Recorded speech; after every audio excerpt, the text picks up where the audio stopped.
Hey guys एबे आपण जो वीडियो देखिले सेम सेमतिकिया वीडियो आज आम एडिटिंग करने को शिखा से काइन मास्टर आप्लिकेशन टा ओपन करी आउ तार साइज टा नेबी 16.9। आपण पाखे जदि काइन मास्टर आप्लिकेशन ना तेबे आपण काइन मास्टर आप्लिकेशन टा इंस्टॉल करनियंतु।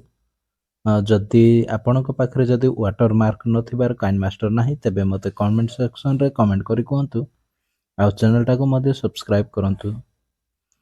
मु एथर गोटे ब्लैक पीएनजी टा नेबी आरो टाइमलाइन टा को बढ़ाई देबी। टाइमलाइन टा बढ़ाइला परे मु लेयर रे क्लिक करिवि। लेयर रे क्लिक कला परे मीडिया को जीवी। मीडिया को जाई के एथर गोटे मु इमेज टा मु सिलेक्ट करिवि। मु ए महादेवर इमेज टा मु सिलेक्ट करिवि। तापर एही इमेज रो साइज टा को मु स्क्रीन रे फिट कर देबी। इमेज रो साइज टा स्क्रीन रे फिट कला परे पुणी मु एबे बैक जीवी। बैक जाई के पुणी लेयर रे क्लिक करिवि। लेयर रे क्लिक करके एथर गोटे मु कलर इमेज टा मु ऐड करिवि। कलर इमेज टा जदि आपण पाखे नाही तेबे मो डिस्क्रिप्शन रे दे देबी। सेटू आपण एही इमेज टा को डाउनलोड करि परिबे। तापरे मु आकु रोटेट कर देबी। रोटेट कर दे के स्क्रीन रे पूरा कवर कर देबी। स्क्रीन रे कवर कला परे एही इमेज रे क्लिक करिवे कलर इमेज रे। तापरे ब्लेंडिंग ऑप्शन को जिबे। ब्लेंडिंग ऑप्शन को जाई के ताको मल्टीप्लाई कर देबे। मल्टीप्लाई हे गला। मल्टीप्लाई हैला परे एबे मु एथरे पुणी लेयर रे क्लिक करबी। एथरे मु गुटे इफेक्ट ऐड करबी। इफेक्ट रो ना होचे स्पायर ब्लर। आपण पाखरे जदि स्पायर ब्लर इफेक्ट नाही तेबे आपण काइन मास्टर ही आपण डाउनलोड कर परिबे। एही इफेक्ट को मु ऐड कर दोची।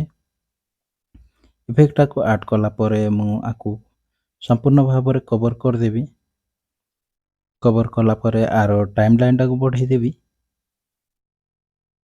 टाइमलाइन टा बढ़ाइला परे एबे सेटिंग को जिबे। सेटिंग को जाई के लास्ट को जिबे। सबटो लास्ट को जाई के आरो जूम आउट टा को 0 कर देबे। तापरे रेडियस टा को मध्य 0 कर देबे।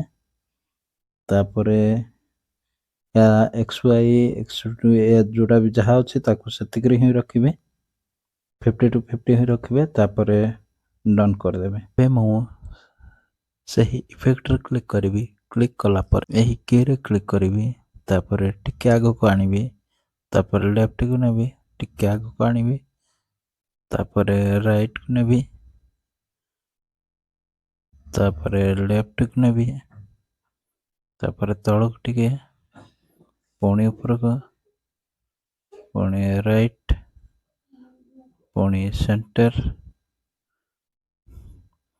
पुणी सेंटर रे रखि देबे एमती। पुणी सही इमेज रे क्लिक करिवे। इमेज रे क्लिक करके तारो डुप्लीकेट टा को बाहर करिवे। डुप्लीकेट टा बाहर कले डुप्लीकेट जतले फ्रंट को आसीबो तापरे कोन करिवे ब्लेंडिंग को जिबे।